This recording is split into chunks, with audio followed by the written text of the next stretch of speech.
So this is my review of this anti-snoring device. This anti-snoring device, which is a magnetic nose clip. You can see it's FDA approved and BPA free, and it's a 2-pack. It even gives instructions on how to use it as well too. So insert the convex ball at both ends of the nose, clip into the nasal cavity, hold the bottom of the nose clip against the nasal septum. So precautions, in order to get good results, put the snoring device 5 to 15 minutes before bedtime and wear it all night until you wake up in the morning. Continuous wear can relieve snoring due to different personal sleep habits. A small number of users will feel uncomfortable at the beginning of wearing, which is normal and does not affect the use effect. The discomfort will gradually disappear in about 3 to 5 days. After use, please clean it with water and put it in a special box. So there's 2 in a package.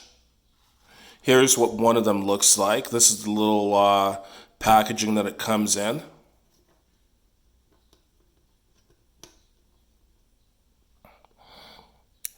And that's what it looks like. So you take that, each end of that obviously goes into each nostril. It's magnetic as well too. I'm guessing the magnets help it to hold better. That'll be my guess anyways. And the people that should use this or consider using this are people that snore, like myself. I wish I didn't snore, but unfortunately I do. So, the instructions are there. I put it in a few minutes before going to sleep. And I've used it before. My review of it definitely takes some getting used to. I'm not used to putting stuff in my nose, and I'd imagine that most people probably aren't used to putting stuff in their nose either. And what I would suggest, if you live with someone, like if you share a bedroom or a bed with someone else, and you've been told that you snore, give this a try and find out from that person whether or not you are still snoring with this device in. Or if you live by yourself, like I do, another thing you could do is record yourself sleeping. So what I did was I stuck this in, went to bed, I set my phone to record, and I got about 1 hour of recording on my phone. And what I noticed with this device in is that I did still snore, but I didn't snore as loudly.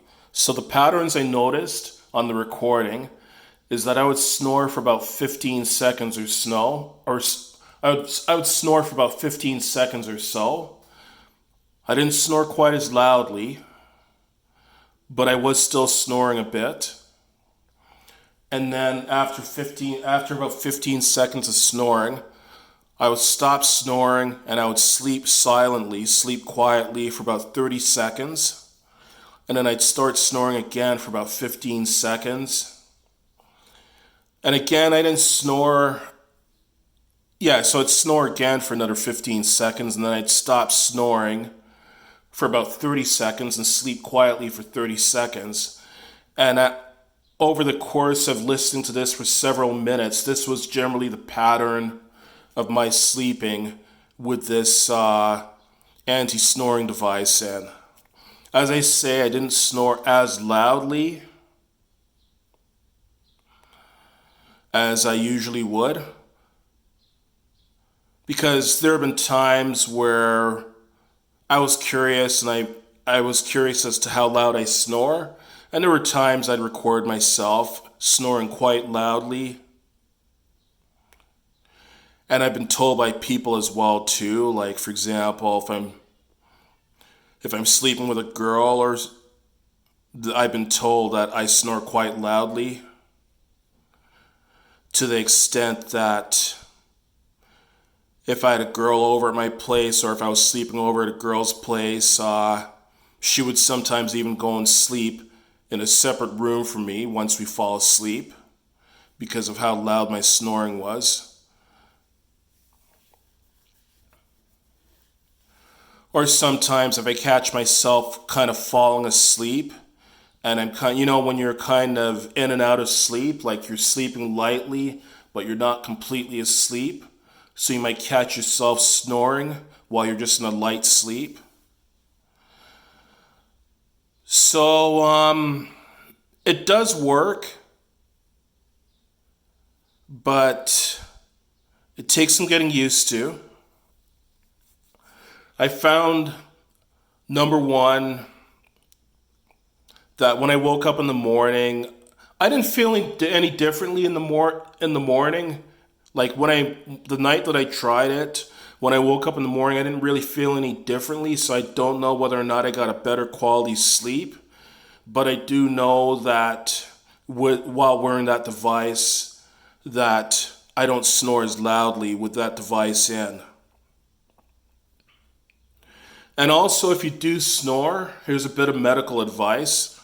I'm not a medical professional, but if you do snore, I would suggest talking to a doctor about it and seeing if you can get yourself set up on a sleep study. Where what they'll do is they'll have you in for a sleep study. They'll hook up a bunch of sensors on your body, and they'll hook you up to a machine, and they can assess your sleep pattern, assess how well you're sleeping, how many times you wake up during the middle of the night, and that kind of thing. Because if you do snore, there's a pretty good chance that you do have something called sleep apnea. Sleep apnea can contribute to things like heart disease and stroke. So if you do snore, if you know you snore, you suspect that you snore, talk to a doctor about it. And they have different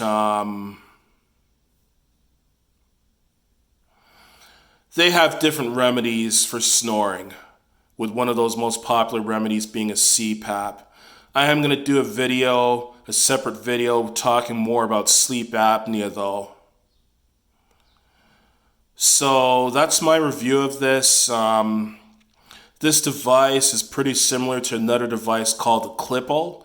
You might have heard about the Clipple, Clipple, being advertised. You might have seen ads about it online and that kind of thing. Now, cost-wise, I don't know specifically how much this specific device costs, but I'm pretty sure when I saw the ads for the Clipple, I'm pretty sure I was told by a showcase that the Clipple generally goes for $9.99. At least in Canada it goes for $9.99 plus tax. So I'm thinking that this might be a similar price. So it's very cheap. And I'd say, yeah, it's definitely worth giving it a try. And again, talk to a doctor if you suspect or know for a fact that you snore. And I'm going to be doing another video very soon about sleep apnea and about what a sleep study consists of and all that. And the machine they recommended to me is called a CPAP machine. So I'm going to try to find some information online about the CPAP machine and do a video about the CPAP machine, the possible costs associated with getting a CPAP, and basically what what led me into getting a sleep study done, and what kind of led me to down this whole path of finding out more about sleep apnea.